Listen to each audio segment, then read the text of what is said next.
very fact that you exist annoys some people. And at that point, I'm looking at my pamphlet and I'm thinking, oh, this has to be a joke. And I don't mean the diagnosis. I mean existence. The fact that you can be born, that you can live a whole lifetime with all of your loves and your hates and your passions. And yes, with all the suffering, and yet it can be over so quickly because I wasn't thinking clearly, and I wasn't, and I didn't have a lot of energy. Isn't that weird? I went to go get better, and I was told I never would. But what really struck me as comedic was the fact that we live so much of our life trying to get the prestige from people who, if you're standing on the sidewalk holding a pamphlet under normal circumstances, would be annoyed that you were even there. And yet we want these people to approve of us. You know those people that are in your life, the ones I mentioned a minute ago, the toxic ones? So I'm going to ask you, why are you hanging out with them? If you've got 6 months to live, they can ruin your next 6 months. If you've got 50 more years, think about the damage they can do in your life. Maybe the toxic person in your own life is you. And so why would you want to hang out with you? Sort yourself out. Become the person that you want to spend the next 50, 60 years of your life with. I know too many people who live a life with the person who they hate the most, which is themselves. Imagine doing that for 60 years. Don't you think it's interesting that that we can see our friends behave badly and we'll say, well, you know what? I mean, look where they came from. It's their family. Yeah, okay. It's their environment. Okay. And then in the same breath, we'll look at someone like a historical figure like Christopher Columbus, and we'll say, what an evil, rotten, murderous son of a bitch. Wasn't he also just kind of a product of his environment? And not just his family, not just his community, but the whole damn world at the time? Oh, but that's different. Why? Because I have a system of beliefs that defends my family and my friends for the exact same things that I'm going to condemn historical figures for. Doesn't make any sense. Doesn't have to. It's a religious belief. Maybe it's not a religious belief in a God. In some cases it is, but it operates exactly the same way. It's irrational. It makes no sense. Just a superficial examination of our beliefs can tear them apart. So what do? We avoid the superficial examination because it's ours. And why were you so married to it? We're married to it because we're part of that group. And now, of course, I guess the question is, why are we part of that group then? Well, what's the alternative? To be out here by myself? To have political views that put me contrary to everybody else around me? To have to condemn, or not even condemn, but just to have an opinion, much less judge my family and friends for their behavior? Well, God, what happens if I do that? I'm out here by myself. One of the reasons that we have religions is because they bring us together under a set of beliefs, and it kind of gives us almost like a secret knowledge, like it's us against everybody else. And there is almost nothing in life that's going to bring you closer to people around you than that mentality. It's us against everybody else. It's us against the world. This is why we praise that day one. Like, oh man, this is my day one right here, when it was just us against the world.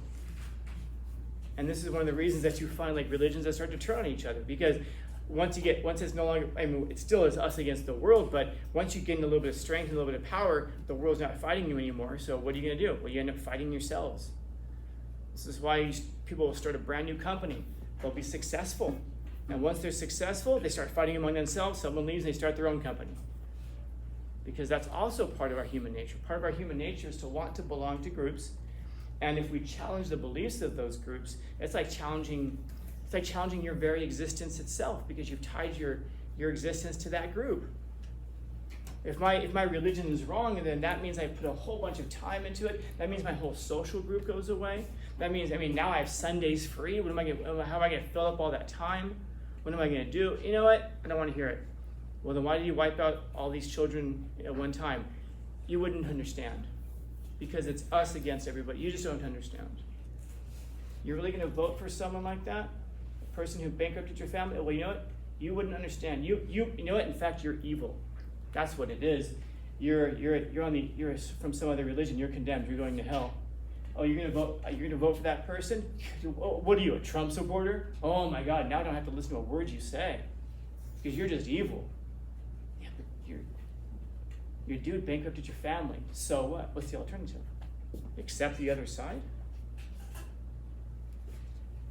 We can marry ourselves so much to a group, and begs this question about why. And it's not just because we don't want to feel alone, but that is part of it. The big part of it, though, man, is that we don't want to feel like we're inconsequential. We don't want to feel like we don't matter. Because yes, we've talked about it, you're important, you're special, but you really are 1 out of 8 billion people. And eventually, well, you've all been born. Congratulations. That's good. You made it. You were the top swimmer. Congratulations. But having been born, you also are aware that you're going to die. And no matter how long you live, it's not going to be long enough. So we start to try to figure out, like, I'm in this big world that doesn't seem to care about me. I'm only going to be here for a very little time. So now the question is going to become, how do I make myself matter? It's just one me. So then what happens is you get someone who's close to you. Now, you're day one, man, your best friend. Now there's 2 of you. Now you're 2 out of 8 billion. And if you're fortunate, maybe your best friend in your day one is also the person who you're going to marry. Hopefully that means that maybe you'll have a family with them. So now maybe there's 2 of you, then you're gonna have 2 children, let's say, or 3 children, let's say. So now there's 5 of you out of 8 billion. Your importance and your significance now starts to multiply. And you know what? I'm not just going to do that. I'm also going to, I'm going to join a charity. I'm going to work for a charity. Now I'm going to impact even more lives. And you can start to multiply your impact on the world by the groups that you align yourself with. So maybe it's just you, but if you're a church and that church is out there feeding the homeless, you're now part of that. And so now you contribute to that. And so now you're significant more than you already were. And yes, you're already significant, but you're even more significant. And then if your children go out there and they start to do great things, now of course you're connected to that. And so you can just multiply your significance and your importance over all of these generations, because you're going to realize that you matter. Because one of the things that can motivate you or demotivate you is an understanding of how much you matter or don't in the world. I remember this will explain some things about me. One time I wasn't feeling well, It was in my early 20s. And so I went to the doctor to get checked out. Doctor asked questions, ran a bunch of tests, whatever. Went into a follow-up appointment. Doctor came in and had a nurse with him. This is a true story. The nurse had like a pamphlet, like those trifolds where you open them up. Really nice one, color and everything. Comes in and the doctor just says, John. I said, yes. My first name is John. My full name is John Stephen Joseph Slane Scanlon. My mother was a woman of great ambition, so she gave me many names. But I've never gone by John my whole life. My dad's name is John. My brother's name is John. My sister's name is Jonna. So what they had in ambition, they did not have in creativity or variety. So oftentimes if I go somewhere, people will call me John just because I'll see my ID or whatever. So the doctor came in, he goes, John? I said, yes. He goes, there's no easy way to tell you this. But he goes on to explain to me that after running their tests, I've been diagnosed with a brain tumor. I was given 6 months to live. And he's explained to me that's why I'm feeling so sluggish, that's why I'm not less energetic, that's why my thinking, which actually what took me in there was that I was stuttering a lot. I already stutter, but I was stuttering more and my thinking wasn't clear. So he goes on to explain that I've got 6 months to live. It's inoperable, they can't do anything about it. He said maybe with some chemotherapy they can start to control it, but that might extend my life to 8 months or so, but I've got less than a year. I'm 21 at the time, 22 at the time. The nurse then, she looks very concerned, And she hands me the pamphlet. And I look at it, and it's titled Coping with Death. It's a nice pamphlet, by the way. It was, like I said, it was embossed shiny, there's color and everything. And I open it up, and I just see these, talking about the stages of grief. And on the back, the doctor goes on to explain that they have these support groups where you can go and talk to people, where they meet like every week or so. And he says, and you might find some value in that. A lot of people find value in that. My immediate thought was, and I've got 6 months to live. Why do I want to hang out with a bunch of dying people who are going to complain, It's like, you got 6 months, and every hour I would be thinking like, well, that's one less hour. I mean, can you imagine anything more depressing? It's like, oh, my name is John, and I'm dying. Oh, hey, me too. We've all got that thing in common. So the doctor said that they can give you some more resources, and I just kind of looked at the pamphlet and said, I think I'm okay. I think I'm good. And I walked out onto the sidewalk, and I'm watching traffic go by, standing on the sidewalk. Somebody's like walking up the sidewalk. If there's a few people, and one person like looks at me like they're annoyed by my very existence because I'm standing in their way, and they have to like move their body a couple feet this direction to go around me. They're like walking towards me, and they go around. I'm like, wow, my very existence is an annoyance to this person. And you can start thinking about when you're driving down the street, how often that is. You're driving your car and somebody wants to come over, like, hurry up, go faster. The very fact that you exist annoys some people.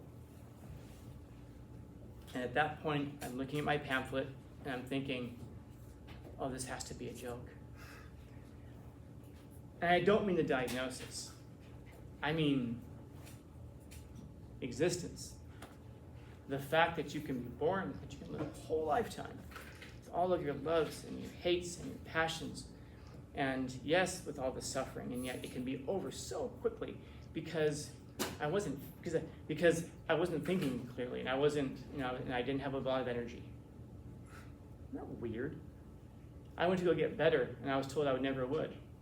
But what really struck me as comedic was the fact that we live so much of our life trying to get the prestige from people who, if you're standing on the sidewalk holding a pamphlet under normal circumstances, would be annoyed that you were even there. And yet we want these people to approve of us. We want to fit in with people like this. The fact of the matter is that 6 months from then I wasn't going to be there, and that person who walked around me would never even notice the difference. The people driving up and down the street would never even know the difference of it. And it seemed like such a strange thing to want their approval, their recognition, their accolades. It's odd. So I went home. I think I blew through all the stages of grief like in an hour and a half or so. You get there and it's denial. And then finally you get to acceptance at the end, but in between you've got anger, you've got you have pleading, negotiating, and after an hour and a half or 2 hours or so, I sat there, I just said, well, now of course how best to live becomes the question. If you've only got 6 months, what do you do? And I started thinking about all the things in my life I don't want to do. I don't like paying bills. Paying bills is stupid. So I put everything on auto pay. Because even though I didn't like paying bills, I still had an obligation to pay them. I mean, I used the stuff. I used my electricity. I bought stuff. You get to pay for it, right? So I know some people will be like, oh, I'm not paying for anything. That's bad character, man. You use the stuff, pay for it. What are you going to do? Take the money with you? I didn't need money where I was going. And so I put everything on auto pay. And then I started thinking about the people in my life who just took away from me. And I don't mean like people who needed help, because you help people, and that's good, you should help people, that builds you up as a person. But I'm talking about the people who were just tearing you up. I hate using the word, I'll use it because you'll get it, but don't marry me to the word toxic people. You know what I'm talking about. And so I went through all that. A few days later, I got a phone call from the doctor's office. They wanted me to come in for a follow-up. I didn't answer them because I just saw the call coming. I'm like, well, every time I go to see this guy, he gives me bad news, right? What's he gonna tell me now? Your foot's gonna fall off too. So I don't want to go find out any more bad news. So I didn't answer the phone, left me a message, and it wasn't even him, it was the receptionist who wanted to follow up. So then Again, a couple days goes by, another call. And the calls start to become more frantic a couple times a day. And then the doctor himself, if you can believe this, the doctor came down from on high and lowered himself to call the peasant that was Scanlon and say, we really need you in. I didn't answer. And then he called again, I finally answered, and I said, listen, it's like 12 phone calls in. I said, listen, I appreciate it. I'm good. I'm all right. Just going to figure something out. They said, we really need to see. We will send someone to get you if you want. I'm like, ooh. So now I'm important. And it's true. Nobody cares unless you're pretty or dying. So I don't have the option of being pretty, so dying I'll take. So he says, we'll send a car for you, no problem. I said, I'll come in. So I went in. Doctor came in the room. I went right in, didn't have to wait. Very important, man. And the nurse is with him, and she's concerned again. She doesn't have a pamphlet this time, though, but she looks concerned. It's a different kind of concern. And the doctor tells me, listen, there's no easy way to tell you this. We mixed up your chart with somebody else. You don't have a tumor. When the guy came in and called me John, he really looked at the chart and it said John. There was a guy named John in the room right next door to me. They put the chart on the wrong door when they put us in the room. He said, you don't have a tumor, you're dehydrated. So you need to drink more water and get more sleep. And I've been working on this ever since. Still is not happening. And he says, I imagine you're pretty upset about this. I'm like, upset? Why? I just got the best news I've ever gotten in my life. I said, you know who got the worst news in the world? Was John, man. Because that guy was told, hey, go home, drink more water, and get more sleep.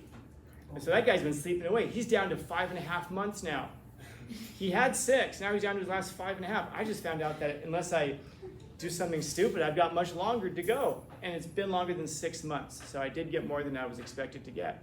What's funny, by the way, is I've told this story before, and I think it was last year, or year before last, it was last year, one of my students said, no way. I said, way. She says, that happened to my uncle. And then you start to find out, I think it's the second or third leading cause of death in this country is medical malpractice, doctors screwing up.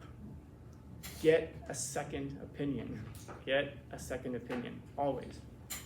And if the second opinion isn't what you want, get a third. Keep going until you find a doctor who tells you it's okay to eat hot dogs and pizza as much as you want. You'll find if you pay enough. So the nurse again is just concerned, and he says, yeah, I imagine you're pretty upset. I said, no, I said, if anything, it recentered me, it refocused me. Because now I know how best to live.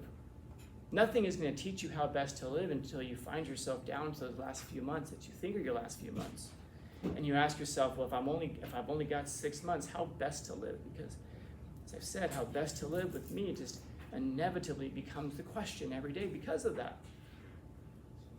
And once you recognize, I'm gonna die someday, it doesn't have to be today, of course.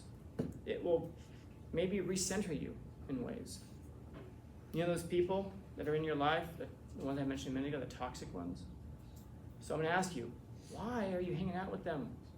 If you've got 6 months to live, they can ruin your next 6 months. If you've got 50 more years, think about the damage they can do in your life. Maybe the toxic person in your own life is you.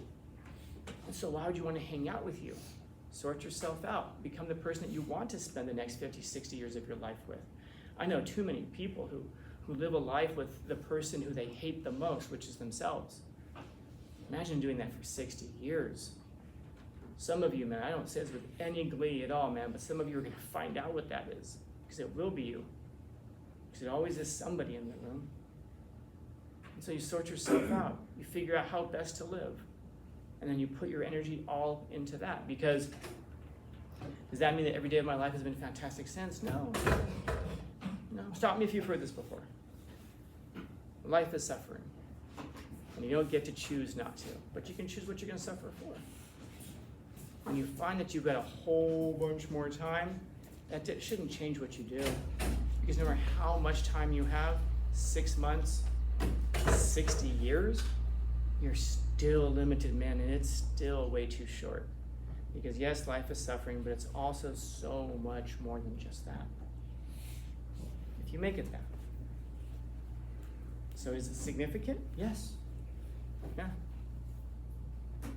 But how much of it are you going to sacrifice of yourself by committing yourself to groups and ideologies that don't share your values about yourself? How much of your experience, if you're going to join any of these groups, you're going to have to sacrifice some parts of yourself. What parts of yourself are worth sacrificing so you can belong to the group? And by the way, belonging to groups, it does matter. It is helpful. It does make things go better. You shouldn't be that, maybe don't be that person who ditches off and goes and lives in the mountains somewhere by yourself for the rest of your life. Unless that's what you look at yourself and say, if I had 6 months left, that's what I would do. You know, figure out how best to do it. Figure out how best to be true to yourself in those things. I don't mean true to yourself in like the stupid, like, you know, do whatever makes you happy. No, do whatever makes you right, perhaps. Figure out what that is. Questions? Comments, concerns, complaints, criticisms, critiques? Happy Tuesday, huh? We just can't get out of that dark place yet. We will. I'll make the next one funny. Having said that, I won't be here next time.